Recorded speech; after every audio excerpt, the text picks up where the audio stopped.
I don't expect you to believe what I'm about to tell, because I still can't believe what I've witnessed, and if I'm honest, I'm afraid. Since my childhood, I was a weak child, and because of that, I had to stay in the house most of the time, while seeing the other children of the block hanging out together, feeling the wind caressing their cheeks, and feeling the freedom of being young. I envied them, but never held a grudge against them, nor my mother who kept me locked. I was happy enough looking through the window, or so I thought. Because of my constant sickness, I was always under my mother's care. She didn't trust others to take care of me. Even in my adulthood, I lived with my mother next door, and I worked from home. I neither had a girlfriend nor friends. I knew no places besides my two homes where I lived. Until that day. My mother passed away on the coldest day of spring. I don't remember how it was. I only knew that my birdcage was broken, and my freedom was there again. I took a bag of clean clothes and left my house. I started to walk until I found a bus to the nearest beach. I didn't know how to live. I didn't even know if I wanted to live, but I knew I wanted to see the beach before I die. I arrived and checked in the first inn I found. For the first time in my life, I was impulsive, and contrary to what I thought I would feel, I was happy. I threw my bag on the floor of my room and went to the beach. It was odd. I always thought beaches were full of people, but this wasn't. I got close to the water. I felt a warming breeze through every nerve of my skin, and I broke. I cried so hard. It felt like she was there, right beside me, but what I saw was more stunning than anything in my life. In front of me on the sand was the camera I bought my mom for her last birthday. I felt like it was looking at me, asking for a ride. I took it, and right there, I started to see the pictures in the memory card. I was shocked. I felt like I was choking. I couldn't breathe, like a pair of hands was strangling my neck. There were pictures of me, not old, but new photos. A picture of me getting off the bus, another arriving at the inn, closing the door of my room, arriving at the beach. There was even one of me crying, but that wasn't what scared the hell out of me. The most terrifying was the last picture. There was a picture of me, holding the camera with my mother next to me, with black eyes, with her skinny hand strangling my neck. I believe she missed me so much, she wanted me by her side again. I threw the camera away and ran. I now think my sickness was a lie all this time. I'm still wandering from place to place, and even now, I still find the same camera, with new photos.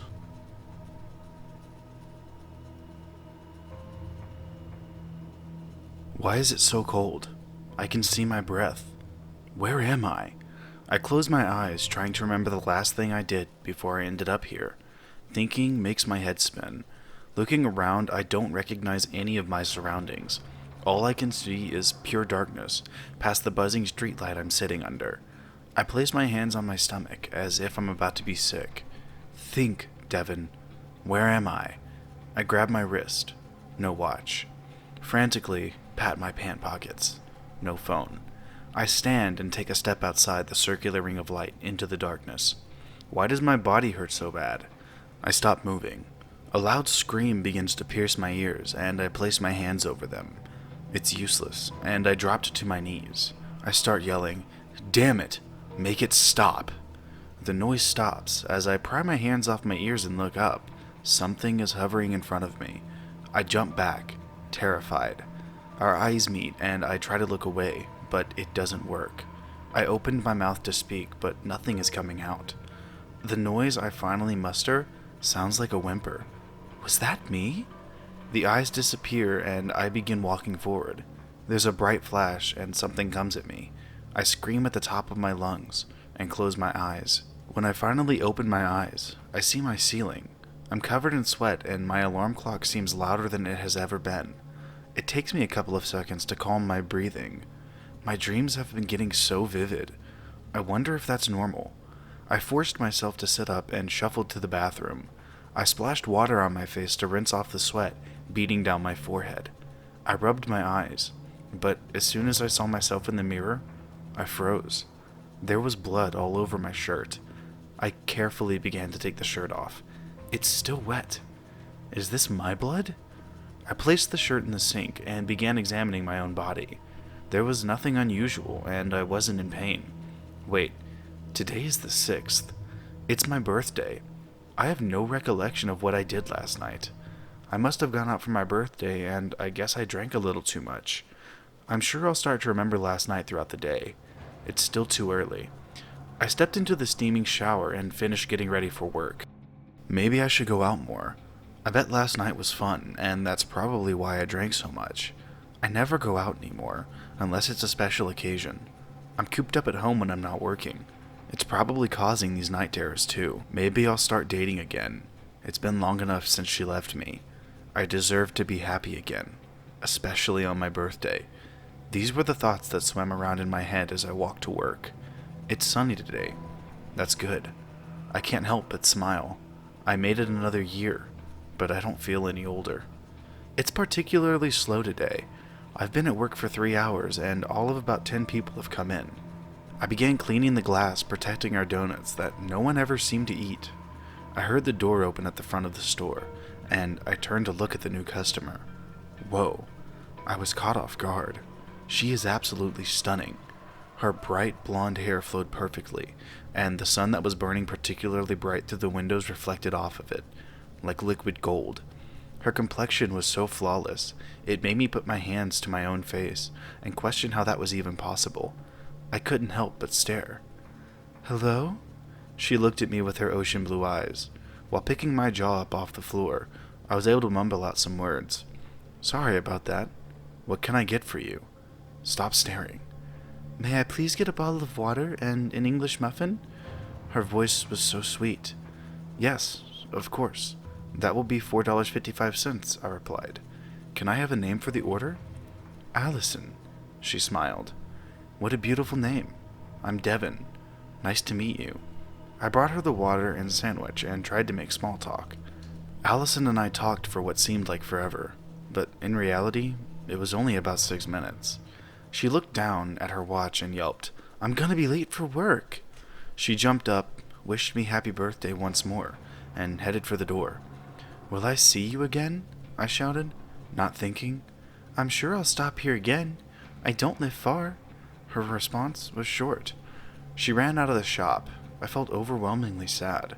I did not understand why I felt like this. I was completely infatuated with her, and I had not known her for more than 15 minutes. Sitting there trying to comprehend what had just happened, I remembered she paid with a debit card. I went back on the computer and found her full name. I copied it down, put it in my pocket, and continued working. It was 6:30 by the time I finished up cleaning at work. I got home, turned on the TV, sat down, and tried to relax. The TV was just background noise, because all I could think about was Allison. She's just so perfect. I reached in my pocket and found the crumpled piece of paper with Allison's last name. After staring at it for a couple of seconds, I opened up my laptop, searched her name, and found her phone number and address. Without really thinking, I got into my car and drove to her house. I turned off my car and I stared at the house. What am I doing? I don't even have a plan. I hesitated for a few minutes before unbuckling my seatbelt and walking up to the front door. I knocked. I shouldn't be here. I should just go back home. I turned to leave, but it was too late. Allison was at the front door. Devin? She was obviously confused. How do you know where I live? I only told you my name. I laughed nervously. I guess this does seem a little creepy. I just had to see you again. I think you're the most beautiful girl I've ever met. Oh, Devin, that's so sweet, but... She was cut off. Who is it, Allie? I want to eat dinner. A man around my age came up behind Allison and met my gaze. My stomach churned, and I felt angry. Devin, this is my boyfriend. Allison looked embarrassed. I'm sorry I interrupted. I turned around and walked away quickly, trying not to start running. A boyfriend? Since when does she have a boyfriend? Why didn't she tell me that? My head was spinning again. I sat in my car and pounded my fists against the steering wheel. I sped off. I need to calm down. I drove around for a while to clear my head. I started to feel tired and tried to find my way back home, but everything was turning fuzzy. I woke to the sound of sirens. I reached around for the TV remote to turn it down. As I sat up and opened my eyes, I realized I'm still in my car, and the sirens were real. Why am I still in my car, and why is it so bright? I rubbed my face and read the car clock. 10:30 p.m. It should be pitch black. I looked out my car window, and I saw where the sirens were coming from. There was at least half a dozen fire trucks, ambulances, and police cars down the street. Then I saw what they were tending to. A house was up in flames. That's Allison's house. I began to panic. I hope she is okay. Her house was perfectly fine when I left a couple of hours ago. This doesn't make sense. My ears were ringing and my head was pounding. I looked around for some water, but sitting next to me in the passenger seat of my car were 2 empty gas cans. Where did those come from? There's no way I had anything to do with this. I grabbed the neck of my shirt and inhaled deeply. Almost immediately I began to gag. I reeked of gasoline. I need to get out of here now. I stopped at the dumpster and threw away the cans. When I finally got home, I took a shower and lay down on my bed. Why is it so cold? I can see my breath. Where am I? I closed my eyes, trying to remember the last thing I did before I ended up here. Thinking makes my head spin. Looking around, I don't recognize any of my surroundings. All I can see is pure darkness, past the buzzing street light I am sitting under. I place my hands on my stomach, as if I'm about to be sick. Think, Devin. Where am I? I grab my wrist. No watch. I frantically pat my pants pockets. No phone.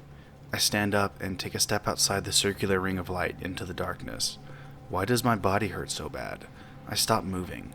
A loud scream begins to pierce my ears, and I place my hands over them. It's useless, and I drop to my knees. I start yelling, "Damn it! Make it stop!" The noise stops as I pry my hands off my ears and look up.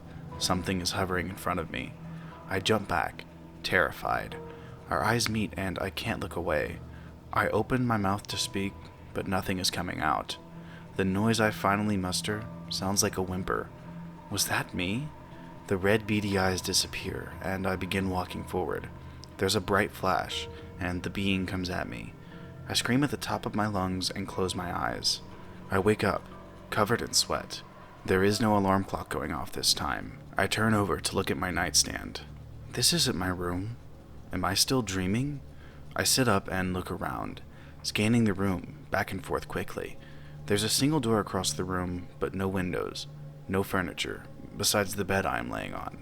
I squeeze my eyes shut. Maybe I'm hurt. This could be an emergency room. I look at my wrists. No hospital bands. Murmuring outside the door refocuses my attention. I just don't know what we're going to do with him. Nothing is working, one of the voices said. Does he have any other family members you've tried to contact? The other replied. He's been here for almost 4 years now. We've tried to find anyone who might be related to him. It has been nothing but dead ends. We've even contacted his late wife's family, and they refuse to become involved. Late wife? There's no way they're talking about me. He still becomes unresponsive for days at a time, and we're running out of medications to try. The voice continued. I'm getting worried that there's not much more we can do. The voices trail off, and the door handle starts to jiggle. A female dressed in white enters the room, but she's too far away. I can't tell if I recognize her. When did my eyesight get so bad? Mr. McCole, her voice is cold. How are you feeling today? Where am I? I respond. I'm going to be late for work. She sighed. Do you know today's date, Mr. McCole? July 7th, 2015. I know it's the 7th because yesterday was my birthday. July 6th is my birthday. Mr. McCole, today's date is September 24th, 2019. Yeah, right. I sat up. My birthday was yesterday. I know for a fact that today is the 7th. I start to feel frustrated. Now, can you please tell me where I am? She steps closer to my bed. I thought you might say that, Devin. Today is September 24th, 2019. July 6th is not your birthday. That is the date that your wife and children were killed in a tragic house fire. We never had the chance to have children. Why would she taunt me like this? Every couple of weeks, you fall asleep and become unresponsive. We don't know what triggers it, and we don't know what happens to you during that time. But your vitals remain completely normal. You still refuse to tell us what happens, but we're only trying to help you. I'm scared we're running out of options here, Devin. You're lying. She is not dead, and we never had children. I have never met you before in my life. I have most certainly never been in this room before. My words seemed to blend together because I was talking so quickly. Then let's start over. She is right at my bedside. Hi, my name is Dr. Allison Gates. Nice to meet you, Devin.